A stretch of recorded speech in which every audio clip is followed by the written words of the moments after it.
Alhamdulillahirrabbilalamin. Puji syukur kehadirat Allah dengan segala nikmat dan rahmat yang diberikan kepada kita, sehingga hari ini kita semua masih diberikan kesempatan untuk berkumpul kembali dalam kajian bulanan Majelis Ta'lim Al-Mulk, kajian doa dan zikir.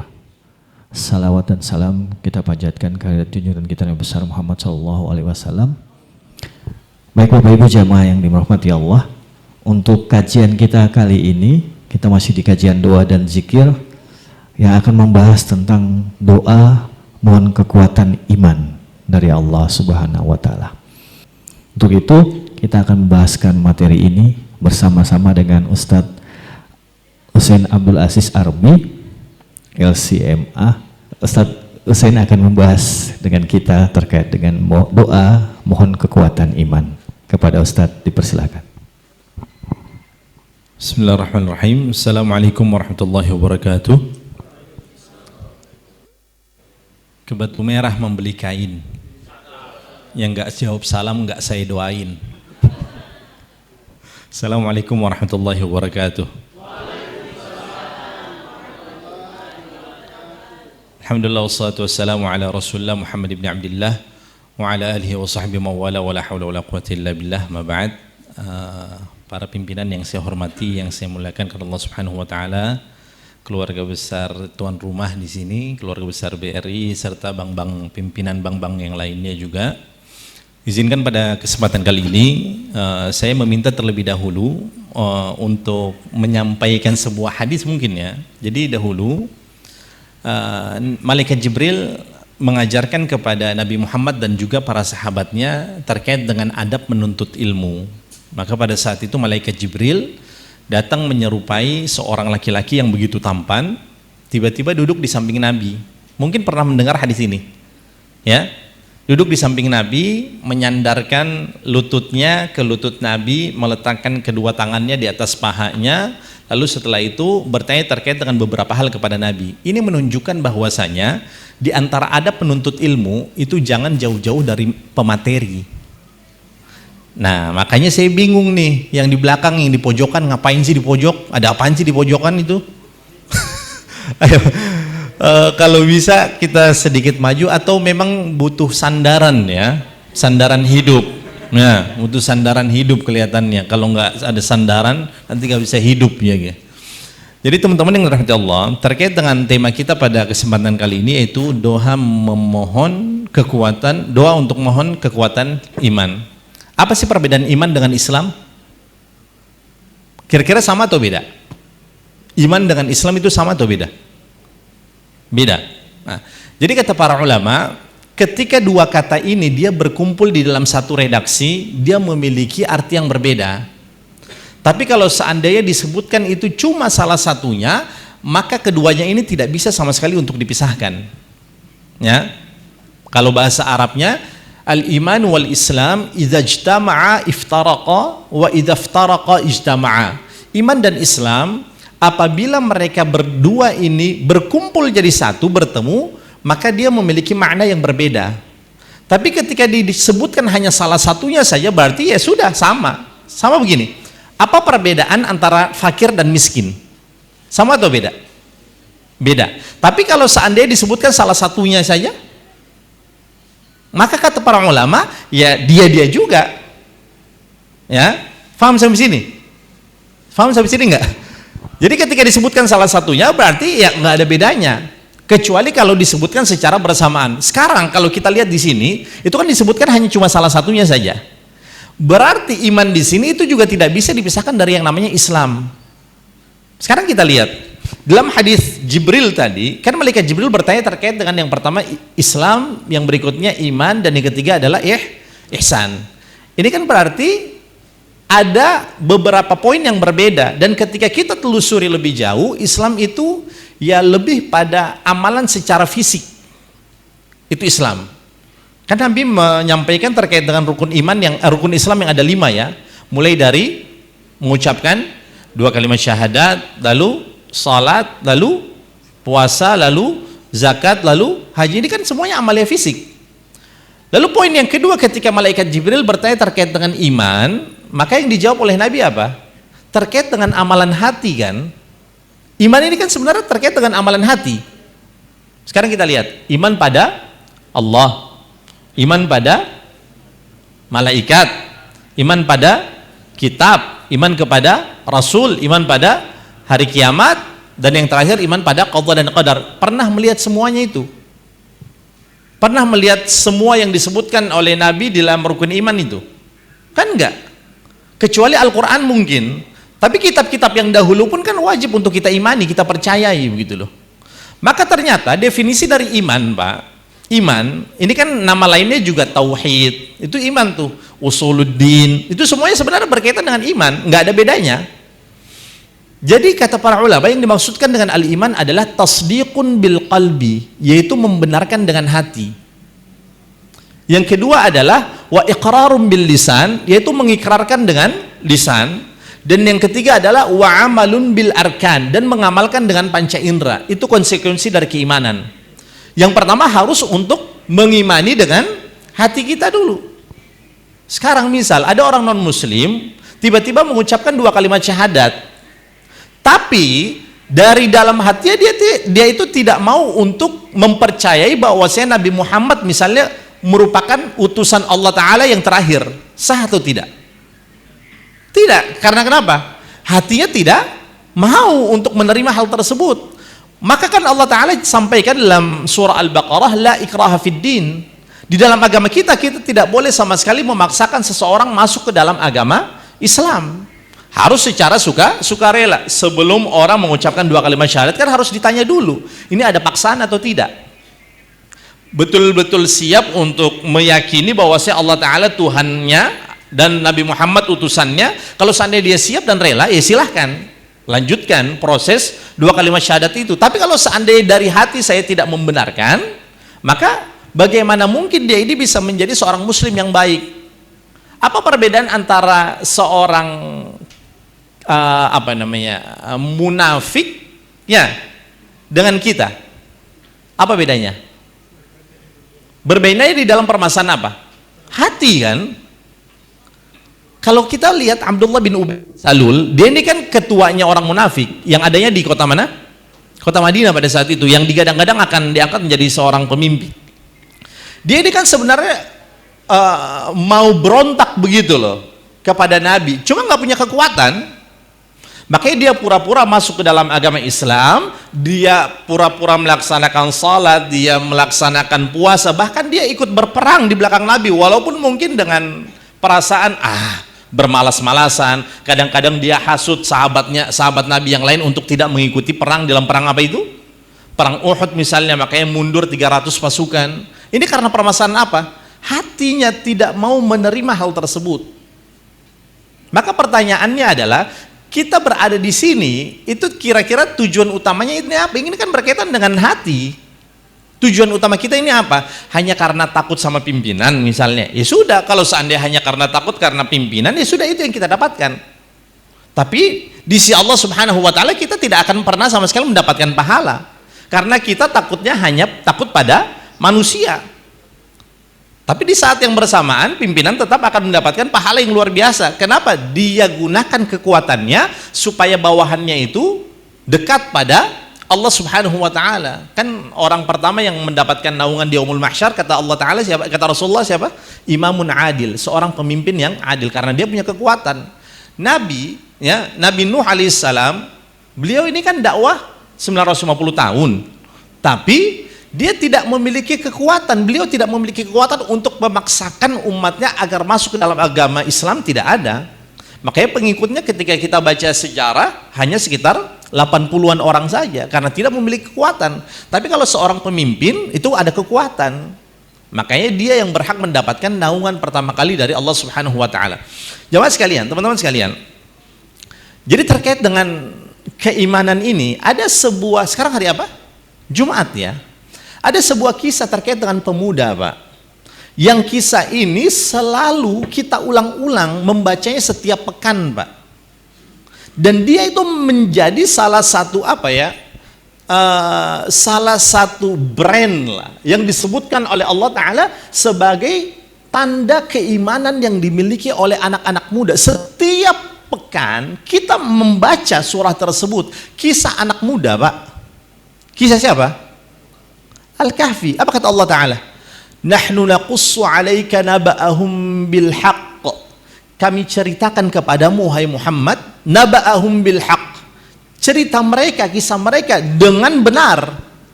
Apa sih yang terjadi pada mereka? Kata Allah Ta'ala, innahum fityatun amanu. Sesungguhnya mereka adalah para pemuda yang mereka itu beriman pada Allah. Kan mempertahankan keimanan ya, di tengah penguasa yang zalim.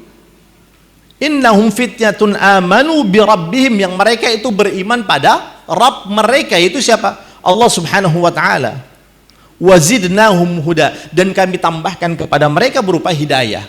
Kisah pemuda yang senantiasa mencoba untuk menjaga dan juga mempertahankan keimanannya.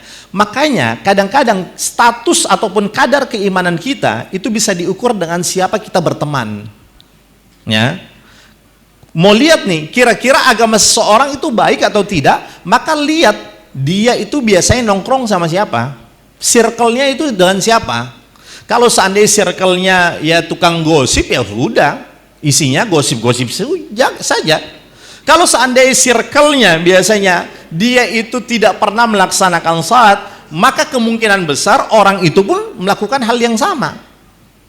Maka jamaah yang dirahmati Allah, terkait dengan tema kita yaitu doa dan zikir ya, kita meminta pada Allah agar Allah Ta'ala menambahkan kepada kita berupa kekuatan iman.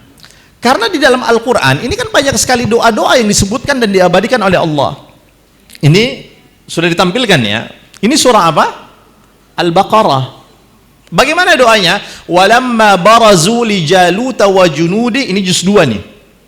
Qalu rabbana afrigh alaina sabra wa thabbit aqdamana wansurna 'alal qaumil kafirin. Ini kita meminta untuk diberikan kekuatan iman. Jadi redaksi doanya adalah rabbana afrigh alaina sabra wa thabbit aqdamana wansurna 'alal qaumil kafirin. Tahu tidak? Ini kisah terkait dengan apa? Terkait dengan peperangan yang dilakukan oleh seorang pemuda. Ya? Siapa yang disebutkan oleh Allah? Yang diabadikan kisahnya oleh Allah siapa? Anak muda, Pak. Di sini saya yakin semuanya jiwanya masih muda. Ya? Masih muda atau sudah berusia, Pak? Masih muda ya? Bisa nikah lagi, Pak? Bisa. Di belakang dia jawab bisa lagi. Ya? Kisah seorang pemuda yang diabadikan oleh Allah, yaitu siapa? Kisah Daud alaihissalam. Ini kalau kita runutkan dari halaman yang paling atas, kalau kata Ustaz Adi Hidayat ya, falamma fasala Talut bil junudi qala innallaha mubtaliikum binaharin faman shariba minhu falaysa minni wa man lam yat'amhu fa innahu minni illa man ightarafa ghurfatan biyadihi. Jadi Allah Ta'ala menyebutkan dulu ada seorang penguasa yang zalim dan memiliki fisik yang sungguh luar biasa kuatnya. Siapa namanya? Talut. Ya. Lalu ada seorang pemimpin yang beriman, tapi secara fisik dan kekuatan dia ini tidak sekuat fisik yang dimiliki oleh raja ataupun pemimpin yang zalim itu. Siapa namanya? Jalut. Jalut ini kalau bahasa di film-film barat disebut siapa? Goliat ya. Ya, Goliat kalau tidak salah. Itu Jalut. Ini kisahnya betul nyata dan diabadikan oleh Allah Ta'ala dalam surah Al-Baqarah tuh. Juz 2 halaman terakhir sebelum juz ketiga tuh. Juz ketiga kan halaman sebelah kiri kan ayat pertamanya tilkar rusul faddalna ba'dahum 'ala ba'd. Nah, ini halaman sebelumnya. Falamma fasala Talut bil junudi qala innallaha mubtaliikum binahar. Jadi pada saat itu kan berangkat nih siapa? Talut dan juga pasukannya. Pasukannya itu tidak seberapa, Pak, sedikit saja. Lalu Allah Ta'ala menguji mereka, diperintahkan untuk apa? Kan sudah menempuh perjalanan yang jauh, tidak boleh minum dari sungai tersebut, padahal dalam kondisi haus. Innallaha mubtaliikum binahar, kata Allah. Allah Ta'ala menguji kalian dengan dihadapkan dengan sebuah sungai, kondisi haus luar biasa, Pak. Kita ketika menempuh sebuah perjalanan, sudah lama nih melakukan perjalanan, bekal semuanya sudah habis, Tidak ada air sama sekali yang tersisa pada saat itu. Tiba-tiba menemukan sebuah sungai yang deras dan bersih, maka pada saat itu kira-kira apa yang kita lakukan? Jangan kita bayangkan itu deh, lagi futsal Pak, mini soccer, ngos-ngosan, ya, ngos-ngosan. Lalu biasanya ketika kita keluar, apa yang kita cari? Air mana air? Ya, ayudes mana ayudes? Coba balik akang dulu, ayudes itu 1 karton kah, 2 karton kah? Balik akang dulu lah, ketemu minum ini. Nah, ini ada ayudes, tapi tidak boleh diminum pada saat itu. Diuji oleh Allah. Ini sungai, diuji oleh Allah, tidak boleh minum. Innallahu binahar faman syariba minhu falaysa minni, kata Allah. Maka barang siapa yang meminum dari air sungai tersebut falaysa minni, berarti dia tidak termasuk golonganku. Langsung ya tereliminasi sudah. Wah, nggak layak nih. Ya, psikotesnya kurang misalnya, atau nilai apanya kurang, langsung dicoret gitu. Berarti dia ini bukan orang-orang pilihan, bukan tidak termasuk dalam kategori orang-orang yang saleh. Wa man lam yat'amhu fa innahu minni, dan barang siapa yang tidak mencicipi dari air sungai tersebut, maka dia akan termasuk golonganku. Wa man lam yat'amhu fa innahu minni illa man ightarafa ghurfatan biyadi. Tapi diberikan kelonggaran. Boleh minum, tapi hanya sedikit saja. Anggaplah cuma segelas saja. Bayangkan menempuh perjalanan yang begitu jauh, ya, akan berhadapan dengan seorang pemimpin yang begitu kuat, memiliki kekuatan yang luar biasa, yang namanya adalah Jalut. Tiba-tiba dalam situasi kehausan, diuji tidak boleh minum. Maka pada saat itu ada sebagian yang minum, maka mereka secara otomatis tereliminasi nih. Tapi kebanyakan di antara mereka pada akhirnya adalah tidak minum dan mereka melanjutkan perjalanan. Dipertemukan oleh Allah Subhanahu wa taala, akhirnya berhadapanlah kedua pasukan ini. Dan di antara pasukan yang dimiliki oleh Talut adalah siapa? Siapa? Nabi Daud alaihissalam. Nabi Daud pada saat itu masih remaja, Pak. Ya, Nabi Daud pada saat itu situasinya masih remaja dan memiliki fisik yang luar biasa. Walaupun beliau kecil, ya, secara fisik, tapi beliau memiliki kekuatan yang luar biasa. Maka pada akhirnya Allah Ta'ala takdirkan Jalut itu matinya di tangan siapa? Di tangan Daud alaihissalam. Dan di antara keistimewaan yang Allah Ta'ala berikan kepada Nabi Daud adalah beliau mampu untuk melunakkan besi, ya, sampai di Ambon dia jadi apa? Marasa besi. Saya tidak. Ya. Jadi maka doa inilah yang diabadikan oleh Allah Subhanahu wa taala. Walamma barazu li Jalut wa junudih, dan tatkala Jalut dan tentaranya telah nampak oleh mereka, oleh siapa? Oleh siapa? Oleh Talut dan juga pasukannya. Kelihatan sudah nih Jalut dan pasukannya oleh Talut. Apa doa apa yang dipanjatkan oleh orang-orang yang beriman pada saat itu, dan termasuk diantaranya adalah Nabi Daud alaihissalam. Qalu, mereka berkata, mereka meminta, memohon pada Allah Subhanahu wa taala, Rabbana. Apa artinya Rabbana? Wahai Tuhan kami. Itu kalau seandainya kita membaca artinya. Tapi makna dari Rabb bukan hanya sekedar Tuhan, Pak. Setiap redaksi yang Allah Ta'ala gunakan redaksi Rabb, itu sebenarnya bukan ditunjukkan hanya kepada umat Islam, orang yang beriman, tapi dia ditunjukkan juga kepada orang-orang yang tidak beriman. Karena Rabb arti sebenarnya adalah yang menciptakan. Arti sebenarnya dari Rabb adalah yang memiliki. Ya, arti sebenarnya dari Rabb adalah yang menguasai. Karena Allah Subhanahu wa taala yang sudah menciptakan seluruh umat manusia ini, yang memiliki seluruh umat manusia ini. Maka pada saat itu Daud alaihissalam di antara doanya adalah Rabbana, wahai Rabb kami, yaitu Allah Subhanahu wa taala yang telah menciptakan kami semua. Dan ini adab sebelum kita memanjatkan hajat kita. Sebelum kita menyampaikan hajat kita, di antara adabnya adalah puji terlebih dahulu Allah Subhanahu wa taala. Dan di antara cara memuji adalah menyanjungnya dengan menggunakan nama-nama yang Allah Subhanahu wa taala senangi. Allah Ta'ala memiliki berapa nama dan sifat? Pak, pernah dengar ceramahnya Ustaz Adi Hidayat? Kalau seandainya kita sakit, ada nama Allah Subhanahu wa taala apa di antaranya? Syafi. Maka gunakan nama tersebut. Allahumma anta syafi, la syifaan illa syifa'uk, syifaan la yughadiru saqman wala alama. Sanjung terlebih dahulu Allah taala. Kita minta supaya Allah taala memberikan rizki. Allah taala apa? Di antara nama Allah taala apa? Razzaq. Ya kan?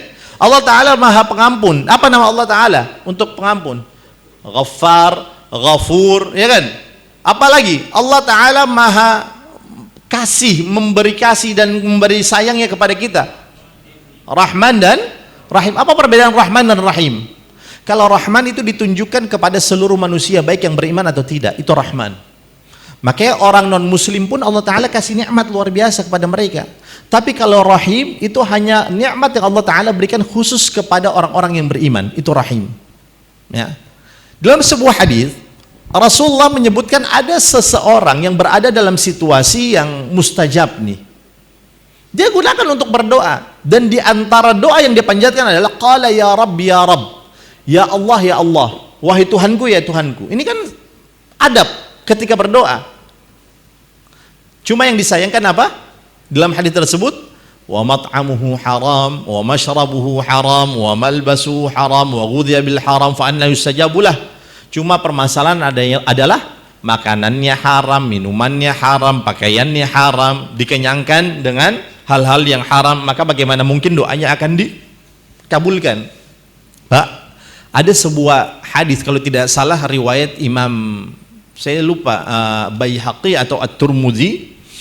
Jadi disebutkan bahwasanya ketika kita sebelum berdoa memanjatkan ataupun menyanjung Allah taala dengan menggunakan redaksi Allahumma inni as'aluka bi anni asyhadu annaka antallah la ilaha illa anta al-ahadus samad alladzi lam yalid wa lam yulad wa lam yakul lahu kufuwan ahad, maka Allah taala tidak akan pernah menolak doa apa yang kita minta. Jadi pasti dikabulkan. Itu adab tuh. Sebelum berdoa, puji dan sanjung Allah Subhanahu wa taala terlebih dahulu. Beberapa waktu lalu saya melihat ada orang yang disebut dengan pawang hujan, Pak. Ya. Pawang hujan, dia doanya ini ke siapa? Ke Allah atau bukan? Kalau seandainya, tapi saya yakin dia sih tidak meminta pada Allah. Kalau seandainya kita katakan dia minta pada Allah, tapi kan ada adab ketika berdoa pada Allah. Ini dia cara doanya bagaimana? Menggunakan rokok, ya, lalu asapnya ditiupkan, lalu diarahkan ke awan supaya awannya itu pergi dari situ. Dan saya pernah melihat dengan kepala mata saya sendiri, Pak, pawang hujan yang melakukan hal seperti itu. Sekarang kalau seandainya kita katakan dia itu berdoa pada Allah, memangnya adabnya seperti itu? Kita saja, Pak, ketika menghadap pimpinan misalnya, dipanggil sama pimpinan, pasti kan kita menggunakan pakaian yang terbaik. Pastikan bahasa kita itu diatur sedemikian rupa, jangan sampai salah, ya, mengeluarkan kata-kata begitu loh. Apalagi dalam situasi seperti ini, dia menggunakan asap rokok, Pak, untuk menghilangkan ataupun memindahkan hujan. Itu adab bagaimana itu? Tidak ada adabnya sama sekali. Kita dipanggil sama kepala dinas, dipanggil sama pimpinan, tiba-tiba kita menggunakan pakaian seenaknya kita, lalu sambil isap rokok. Iya Pak, gimana Pak? Adabnya mana? Itu baru ketika kita berhadapan dengan seorang pemimpin manusia. Ini kita berhadapan dengan Allah. Maka ini yang diajarkan oleh Allah Subhanahu wa taala. Doa yang dipanjatkan oleh Nabi Daud adalah sebelum doa, puji Allah taala terlebih dahulu. Qalu Rabbana, wahai Rabb kami yang telah menciptakan kami, yang telah memiliki kami, afrigh alaina sabra. Tuangkanlah kepada kami berupa kesabaran, berikanlah kepada kami berupa kesabaran. Sabar, Pak. Dan namanya sabar, seringkali saya sampaikan, sabar itu tidak ada batasannya. Sabar itu tidak ada batasannya. Sampai kapan? Ya sampai kita meninggal dunia. Lihat kesabaran para nabi. Kalau kita urutkan nih, Pak, saya pernah mendengar video dari orang barat yang mu'allaf gitu ya. Ini kan kita sebenarnya nabi kita berasal dari satu nabi ya. Ya, yang disebut dengan Abul Anbiya wal Mursalin. Siapa beliau? Siapa beliau? Sebelum sampai ke Nabi Adam. Ada seorang nabi yang mendapatkan gelar Abul Anbiya'i wal Mursalin, bapaknya para nabi dan rasul. Maghrib. Nanti kita lanjutkan insyaallah. Jadi ada 3 doa, ini baru 1, itu pun belum selesai. Ya insyaallah karena sudah memasuki waktu maghrib, insyaallah nanti kita lanjutkan setelah selesai salat maghrib. Mudah-mudahan bermanfaat. Assalamualaikum warahmatullahi wabarakatuh. Menunjukkan bahwa ketika kalian melakukan kemaksiatan seperti ini yang sudah keterlaluan, maka Allah Ta'ala hadirkan Nabi akhir zaman yang bukan berasal dari Nabi Ishaq, tapi berasal dari Nabi Ismail alaihissalam, yaitu Nabi kita Muhammad sallallahu alaihi wasallam. Dan kesabaran yang dimiliki oleh para Nabi itu luar biasa. Pada saat berhadapan secara langsung Nabi Daud alaihissalam dengan pasukan yang kita katakan apa ya, negara atau pemimpin yang diktator ya, negara apa istilahnya, negara kalau kita menyebut nama negara Amerika ini negara apa, adidaya ya kan, kita nggak ada apa-apanya begitu loh. Apa yang diminta oleh Nabi Daud alaihissalam pada saat itu? Minta untuk diberikan kesabaran. Lihat saudara-saudara kita yang berada di Gaza, Pak, nggak ada ceritanya siapapun, pasukan manapun, negara manapun ketika dikepung ya, sampai berapa lama Pak? 2 tahun ya. Gaza dibombardir, tidak ada sama sekali kata menyerah, walaupun korban banyak, tapi tidak ada sama sekali kata menyerah yang dikatakan, disampaikan oleh penduduk warga Gaza pada saat itu kepada Israel, tidak ada sama sekali. Bahkan mereka masih memiliki perlawanan, melakukan perlawanan yang sungguh dahsyat luar biasa. Saudara-saudara kita yang berada di Gaza, mereka meminta kepada Allah berupa apa? Kesabaran. Maka jangan lupa Pak, ketika kita mendapatkan musibah, ujian bagaimanapun, kadang-kadang dihadapkan dengan ujian pasangan misalnya. Kan ada ya, ujian pasangan ada gak? Yang mendapatkan ujian dari pasangan ada atau tidak? Atau semuanya karunia semua nih, nikmat semua nih pasangannya? Kan enggak juga. Kadang-kadang kan diuji oleh Allah Ta'ala berupa dihadirkan pasangan seperti ini. Mau pergi kemana-mana ditanya, mau kemana? Ya kan? Coba HP-nya sini. Nah, ada seperti itu? Nggak ada. Kadang-kadang diberikan ujian berupa anak, diberikan ujian berupa harta benda. Maka yang diminta, seharusnya yang diminta oleh kita adalah doa yang dipanjatkan oleh Nabi siapa ini? Nabi Daud. Rabbana afrigh alaina sabra, supaya kita itu bisa mengarungi dan juga melewati berbagai macam ujian. Nabi Musa alaihissalam ketika diperhadapkan oleh Allah Subhanahu wa taala dengan seorang pemimpin sama diktator nih modelnya, siapa? Firaun. Apakah beliau tidak memiliki kesabaran? Justru Allah Ta'ala memberikan kepada beliau sifat sabar yang luar biasa. Maka beliau tidak pernah sama sekali mundur walaupun nyawa taruhannya. Itu kalau seandainya tidak memiliki kesabaran, ya sudah, menyerah, langsung mungkin beriman kepada siapa? Kepada Firaun. Tapi ini kan tidak. Rabbana afrigh alaina sabra, karuniakanlah kepada kami, diri kami ini berupa kesabaran. Wa tsabbit aqdamana, dan teguhkanlah kaki kami ini. Wansur, diminta untuk keteguhan di dalam permasalahan apa? Di dalam permasalahan keimanan Pak. Kalau seandainya beliau tidak meminta terkait dengan kemantapan, kekuatan iman, maka pasti beliau akan mundur pada saat itu. Tapi ini kan tidak. Nabi Ibrahim ketika sudah dihadapkan akan dihukum mati nih, dia akan diapakan? Dihukum matinya, dibakar ya oleh raja namanya siapa? Namrud. Kenapa beliau akan dibakar? Kenapa akan dibakar? Karena terjadi beberapa kasus kan pada saat itu. Mulai dari apa? Pernah kan semacam diskusi, debat lah antara Nabi Ibrahim dengan Namrud. Pada saat itu apa yang dikatakan oleh Nabi Ibrahim? Tuhanku dapat mematikan dan menghidupkan. Lalu Namrud katakan apa? Beta bisa menghidupkan dan mematikan. Apa yang dilakukan oleh Namrud pada saat itu? Dia panggil 2 tawanan, yang satu dia eksekusi mati, yang satu dia bebaskan. Dan dia katakan, beta juga telah menghidupkan dan mematikan. Yang satu beta matikan, yang satu beta hidupkan. Nabi Ibrahim pada saat itu putus asa, apa yang dilakukan oleh Nabi Ibrahim? Kan ini otak bermain pada saat, logikanya bermain pada saat itu. Kata Nabi Ibrahim adalah, Tuhanku itu bisa menerbitkan matahari dari timur. Maka kalau seandainya memang engkau merupakan seorang Tuhan, terbitkan dia dari barat. Dan Allah Ta'ala abadikan kisah ini dalam surah Al-Baqarah tuh. Apa kata Allah Ta'ala dalam situasi seperti itu? Fabuhital ladzi kafar. Namrud langsung terdiam, tidak bisa menjawab sama sekali. Ditambah lagi dengan kasus patung yang dirobohkan, dihancurkan, lalu disisakan satu patung itu. Maka ketika hendak dieksekusi, Pak, itu kan Nabi Ibrahim tidak tahu bahwa Allah Ta'ala akan memberikan keselamatan kepada beliau.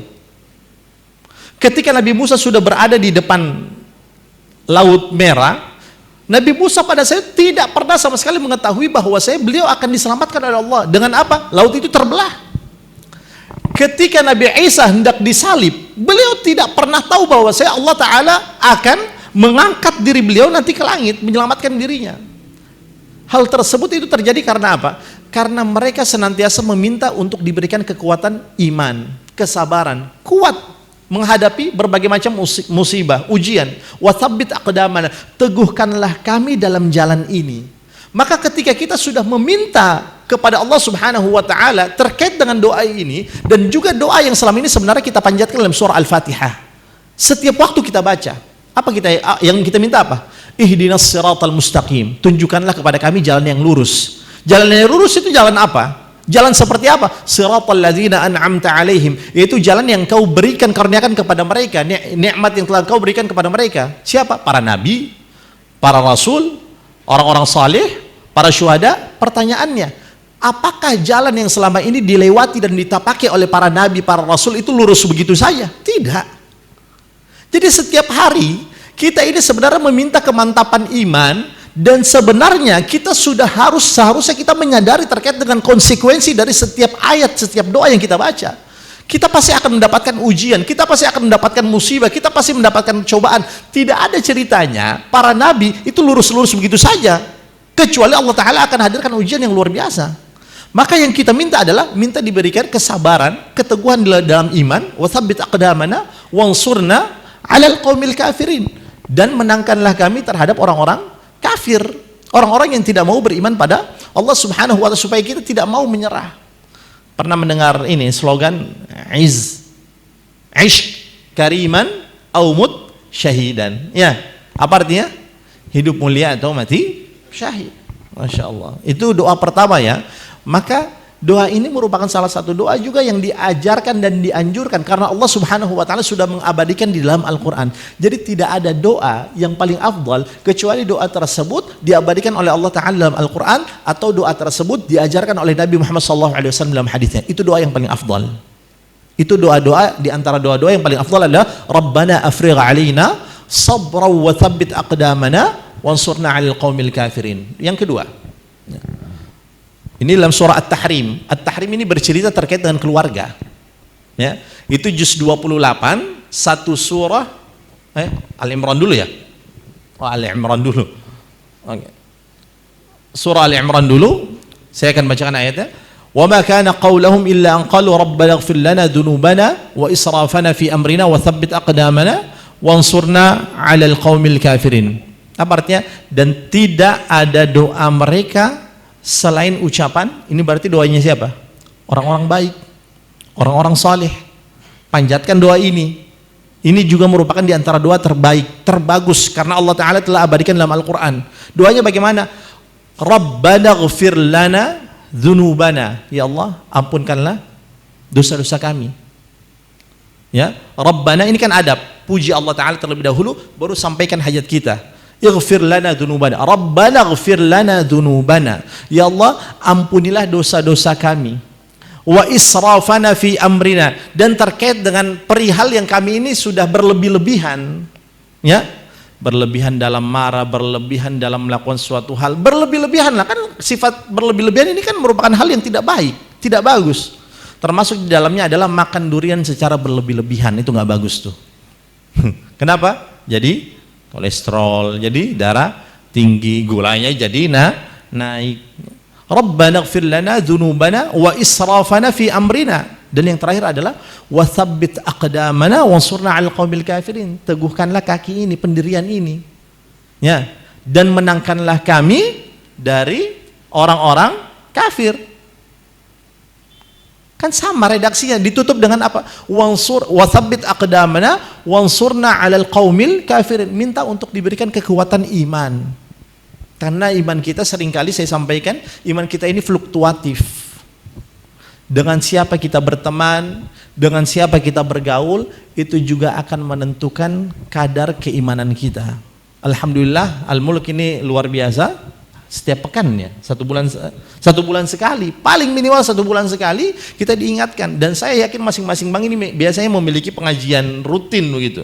Entah tiap minggu 1 kali atau 2 minggu sekali yang senantiasa mengingatkan kepada kita berupa kebaikan. Ketika kita memiliki teman seperti itu, pertahankan. Karena saya pernah menyampaikan dalam sebuah ayat, kalau tidak salah surah Fussilat atau surah Ghafir ya, al-akhilla yauma idzin ba'duhum li ba'din adu illal muttaqin. Teman dekat nanti di hari kiamat akan menjadi musuh kecuali mereka orang-orang yang bertakwa. Ini doa kedua. Rabbana ighfir lana dzunubana wa israfana fi amrina wa tsabbit aqdamana wansurna 'alal qaumil kafirin. Minta untuk diampuni dosanya, karena kita kan dosanya banyak sekali. Apa dosa pertama yang seringkali dilakukan oleh umat Islam di bulan Syawal? Dosa apa? Ketika kita tidak mengenal mana yang mahram dan mana yang bukan mahram. Pada saat apa? Hari raya. Berjabat tangan dengan lawan jenis yang bukan mahram. Dengan berargumen, dalilnya apa? Loh itu kan saudara kita. Ya nggak apa-apa. Itu kan teman kerja kita.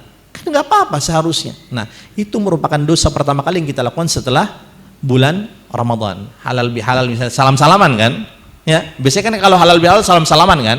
Pertanyaannya bersentuhan atau tidak? Ini kadang-kadang ada yang secara sengaja lagi sentuhan. Nah, orang cakep, sayang kalau nggak seandainya nggak disentuh. Nah, semacam apa ya?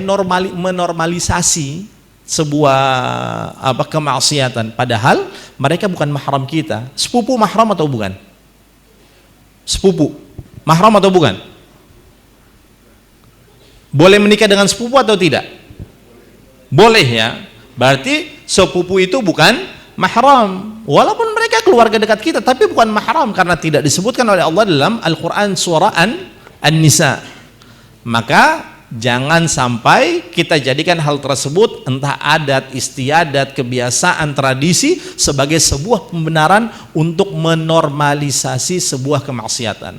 Maka kebiasaan tersebut harus untuk direvisi. Kan bisa kita halal bihalal tanpa berjabat tangan secara langsung dengan lawan jenis yang bukan mahram. Kalau mahram tidak menjadi masalah.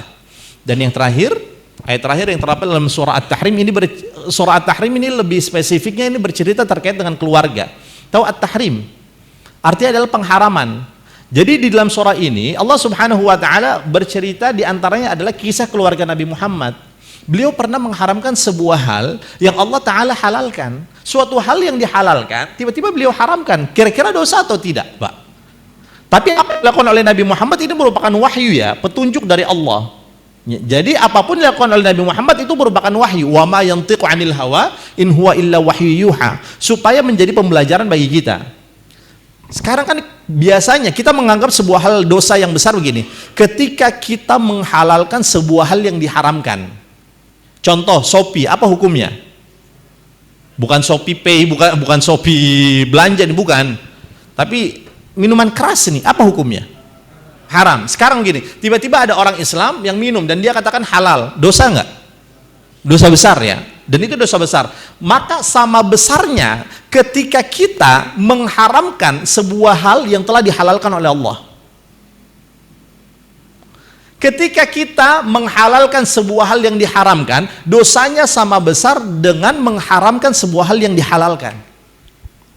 Paham di sini? Tadi kan Shopee ya, minuman keras ya, hukumnya kan haram. Ketika ada orang Islam yang mengatakan hal tersebut halal, maka dia mendapatkan dosa besar. Sekarang air putih, apa hukumnya? Hah? Halal. Tiba-tiba dia katakan air putih itu haram untuk umat Islam. Misal dia katakan seperti itu, dosa atau tidak? Dosa. Dosa. Dan dosanya itu sama dengan dosa yang tadi tuh, pertama. Karena itu hal yang halal loh. Sekarang pertanyaannya, ada pendukung Liverpool? Oke, jangan Liverpool. Barcelona ada? Ada? Menangnya 2-0 ya. Menang. Sekarang begini, pendukung Liverpool, pendukung Barcelona. Sekarang kita tawarkan, mau beli baju Real Madrid gak? Dan menurut pandangan dia apa? Haram hukumnya. Tapi haram di sini bukan mengharamkan dalam syariat ya, tapi lebih pada apa ya? Tidak ya, karena tidak suka dengan tim tersebut, akhirnya dia tidak mau sama sekali untuk membeli kaosnya Real Madrid. Jadi kisahnya dalam surah At-Tahrim begini. Nabi Muhammad SAW pernah suatu ketika mengunjungi salah satu istrinya. Tiba-tiba Aisyah ini cemburu. Ya. Lalu Aisyah ini sekongkol dengan Hafsah. Hafsah ini anaknya siapa? Anaknya Umar bin Khattab. Kan istrinya Nabi juga kan? Iya kan? Kan Hafsah ini istrinya Nabi juga. Sekongkol supaya apa? Supaya Nabi itu mengharamkan dirinya agar tidak mendatangi istrinya yang itu. Jadi cemburu begitu loh. Kan setiap istri yang dimiliki oleh Nabi itu mewakili setiap karakter sifat yang dimiliki oleh setiap wanita. Jadi istri Nabi itu ada yang pencemburu. Ada. Di antaranya Aisyah. Lalu akhirnya keluar dari lisan Nabi bahwa saya akan haramkan istri tidak mau mendatangi kembali istrimu. Maka Allah Ta'ala menurunkan ayat pertama dalam surah At-Tahrim. Ya. Itu merupakan asbabun nuzul. Dan semua isinya bercerita terkait dengan keluarga. Dalam surah At-Tahrim ya, kita lihat bunyi ayatnya adalah ya ayyuhalladzina amanu tubu ilallahi taubatan nasuha. Ini kan bercerita terkait dengan keluarga nih. Maka perintah Allah Ta'ala apa? Wahai orang-orang yang beriman, bertaubatlah kalian kepada Allah dengan taubatan nasuha. Ini juga terdapat sebuah pesan yang tersirat kepada kita, wahai kepala rumah tangga, kan sudah terlalu banyak nih dosa yang kalian lakukan. Wahai para istri, wahai para ibu-ibu, kan sudah terlalu banyak nih dosa yang kalian lakukan terhadap suami-suami kalian. Ya kan? Ataupun dosa yang kalian lakukan kepada anak-anak kalian, sudah terlalu banyak gitu loh. Maka perintah dari Allah Ta'ala adalah tubu ilallahi taubatan nasuha, tobat gitu loh. Mau sampai kapan kita berada dalam situasi seperti ini? Mau sampai kapan kita menyia-nyiakan pasangan kita? Mau sampai kapan kita tidak mau patuh terhadap perintah sang suami misalnya? Suami memerintahkan kepada kita untuk melakukan ini, barang kenapa harus A? Kenapa sing boleh B? Disampaikan B, barang kenapa harus B? Kenapa sing boleh C? Jadi didebat dulu begitu loh. Iya kan? Mau sampai kapan pertanyaannya? Maka perintah dari Allah adalah untuk segera bertaubat. Taubat itu kan 3 hal harus terpenuhi. Saya pernah menyampaikan yang pertama adalah meninggalkan, yang kedua meninggalkan dosa itu, yang kedua adalah menyesal, dan yang ketiga adalah berazam untuk tidak mengulangi kembali. Itu namanya taubatan nasuha. Kita salat sunnah taubat sebanyak apapun rakaatnya, tapi ketika salah satu di antara 3 hal ini tidak terpenuhi, Allah Ta'ala tidak akan menerima salat kita. Taubat kita tidak akan diterima. Maka kata Allah Ta'ala apa? Asa rabbukum ayyukaffira ankum sayyiatikum. Asa, apa arti asa? Semoga. Tapi kalau redaksi ini itu berasal dari Allah, maka artinya bukan hanya sekedar semoga, sebuah kepastian. Ketika kalian taubat dengan taubatan nasuha, pasti Rabb kalian yaitu Allah Subhanahu wa Ta'ala akan apa? Yukaffira ankum sayyiatikum. Pasti akan menghapuskan dosa dan juga kesalahan kalian. Bukan hanya sekedar dimaafkan, maka hadiah ketika kita sudah meminta maaf, Allah Ta'ala berikan ganjaran apa? Wa yudkhilakum jannatin tajri min tahtihal anhar. Maka Allah Ta'ala akan berikan penghargaan kepada kita, dimasukkan ke dalam surga tajri min tahtihal anhar, yang mengalir di bawahnya berupa sungai-sungai. Yauma la yukhzillahu an-nabiyya walladzina amanu ma'ah. Yang mana pada hari tersebut, di akhirat tentunya ya, Allah Ta'ala tidak pernah sama sekali mengecewakan para nabi dan juga orang-orang yang beriman padanya, beriman pada Allah Ta'ala dan beriman kepada nabi-nabinya. Lalu apa? Nuruhum yas'a baina aydihim wa bi aymanihim. Maka akan memancar apa? Nur. Apa itu nur? Cahaya yang akan memancar baina aydihim, yang memancar di hadapan mereka, wa bi aymanihim, dan di sebelah kanan mereka. Yaquluna, ini doanya, doa yang dipanjatkan oleh siapa? Para nabi dan juga para penghuni surga ketika mereka bertaubat dengan taubatan nasuha. Yaqulun, mereka berkata, Rabbana, wahai Tuhan kami, wahai Rabb kami, wahai Allah Subhanahu wa taala, atmim lana nurana, sempurnakanlah kepada kami berupa cahaya. Yang kita minta adalah cahaya. Cahaya ini apa? Petunjuk. Yaitu apa? Keimanan yang kita minta pada Allah, bukan yang lainnya. Waghfir lana, dan apa? Ampuni dosa dan juga kesalahan kami. Yang diminta oleh kita adalah kesempurnaan keimanan dan juga diampuni dosa-dosanya oleh Allah Subhanahu wa taala. Itu yang diminta oleh orang-orang saleh. Kalau kita rata-rata ketika kita berdoa isinya apa? Permintaan duniawi, kebanyakan seperti itu. Ya Allah, karuniakanlah kepada hamba ya istri yang cantik, yang kaya, yang rumahnya gede, yang gajinya banyak, apalagi yang punya sawah, punya kontrakan, punya kos-kosan, punya kendaraan. Yang saya cuma modal baju aja ya Allah. Teman saya pun ada begitu tuh, enak banget hidupnya Pak. Jadi beliau ini sampai akhirnya jadi omongan teman-teman yang lain, enak banget jadi si fulan. Kenapa ya Bang? Nikah modal sempak doang. Astagfirullahaladzim. Ada sampai teman yang bilang begitu. Jadi kadang-kadang ketika kita doa, itu lebih banyak doa yang kita minta apa? Terkait dengan permasalahan duniawi. Contoh misalnya ya, akhirnya hal tersebut kayak merendahkan nilai salawat. Disalawatin aja, ntar insya Allah kita dapat tuh motor. Lihat motor bagus, moge. Lihat mobil bagus, disalawatin aja, nanti insya Allah kita dapat. Ya kan? Kayak rendah sekali nilai salawat. Padahal kita membaca salawat itu untuk apa? Agar kita kan mendapatkan pahala dari Allah Subhanahu wa taala, dan pahala ini ukhrawi loh, bukan hanya sekedar duniawi. Kalau seandainya diberikan duniawi alhamdulillah, tapi duniawi itu bukan sebagai tujuan utama. Ketika kita menjadikan disalawatin aja, mudah-mudahan dapat tuh rumah. Berarti tujuan utamanya apa? Melakukan salawat untuk mendapatkan kesenangan dunia, dan itu yang kebanyakan kita minta. Tapi doa-doa yang diajarkan oleh Allah Ta'ala dan Nabi Muhammad SAW hampir secara keseluruhan, yang didahulukan itu bukan dunia, tapi yang didahulukan adalah ukhrawinya, permasalahan akhiratnya. Rabbana atmim lana nurana, ya Allah sempurnakanlah kepada kami cahaya. Cahaya apa? Cahaya keimanan. Dan namanya keimanan ya, itu tidak bisa jauh-jauh dari Al-Quran. Ini saya kasih bocoran ya. Namanya orang beriman itu dia tidak akan pernah mungkin bisa jauh-jauh dari Al-Quran. Dia gelisah tuh kalau jauh dari Al-Quran, gelisah kalau seandainya belum salat, gelisah ketika melakukan kemaksiatan, gelisah kalau seandainya ada orang yang gosip, dia gelisah. Bukannya menikmati ya, bukannya menikmati, tapi dia gelisah gitu loh. Waghfir lana dzunubana, dan ampuni dosa-dosa kami. Innaka ala kulli syai'in qadir, sungguhnya engkau maha kuasa atas segala sesuatu hal.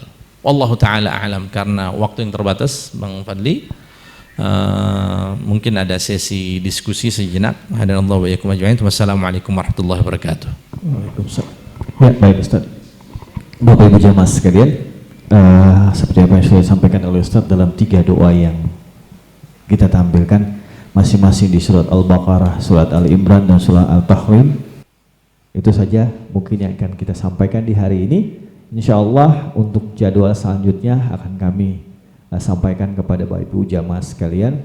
Sekali lagi terima kasih Pak Wawan, Pak Gilang untuk waktu dan tempatnya. Bapak Ibu jamaah sekalian dari semua perbankan yang sudah hadir di hari ini, insya Allah semua yang kita pelajari di hari ini menjadi amal ibadah kita, dan kita akan tutup kajian kita ini dengan doa yang akan disampaikan oleh Ustaz. Kepada Ustaz, silahkan. A'udzu billahi minasyaitonir rajim. Bismillahirrahmanirrahim. Alhamdulillah rabbil alamin. Allahumma shalli wa sallim ala sayyidina Muhammad wa ala ali sayyidina Muhammad. Allahumma ja'alil Qur'ana rabi'a qulubina wa nura sudurina wa jilaa'a ahzanina wa dhahaba humumina wa ghumumina. اللهم يا محول الأحوال حول أحوالنا والعيال إلى أحسن الحال. اللهم أصلح لنا ديننا الذي هو عصمة أمرنا، وأصلح لنا دنيانا التي فيها معاشنا، وأصلح لنا آخرتنا التي إليها معادنا، واجعل الحياة زيادة لنا في كل خير، واجعل الموت راحة لنا من كل شر. اللهم يا مقلب القلوب ثبت قلوبنا على دينك. اللهم يا مصرف القلوب صرف قلوبنا على طاعتك. اللهم أرنا الحق حقا وارزقنا اتباعه، وأرنا الباطل باطلا وارزقنا اجتنابه. اللهم إنا نسألك من خير ما سألك منه نبيك محمد صلى الله عليه وسلم ما علمنا منه وما لم نعلم، ونعوذ بك من شر ما استعاذك منه نبيك محمد صلى الله عليه وسلم ما علمنا منه وما لم نعلم. اللهم إنا نسألك حسن الخاتمة. اللهم إنا نسألك حسن الخاتمة. اللهم إنا نسألك حسن الخاتمة. اللهم اغفر لنا ذنوبنا وإسرافنا في أمرنا، وثبت أقدامنا وانصرنا على القوم الكافرين. اللهم يا محول الأحوال حول أحوالنا والعيال إلى أحسن الحال. اللهم يا محول الأحوال حول أحوالنا والعيال إلى أحسن الحال برحمتك يا أرحم الراحمين. ربنا آتنا في الدنيا حسنة وفي الآخرة حسنة وقنا عذاب النار. وصلى الله على سيدنا محمد النبي الأمي وعلى آله وصحبه وسلم. سبحان ربك رب العزة عما يصفون، وسلام على المرسلين، والحمد لله رب العالمين. الفاتحة.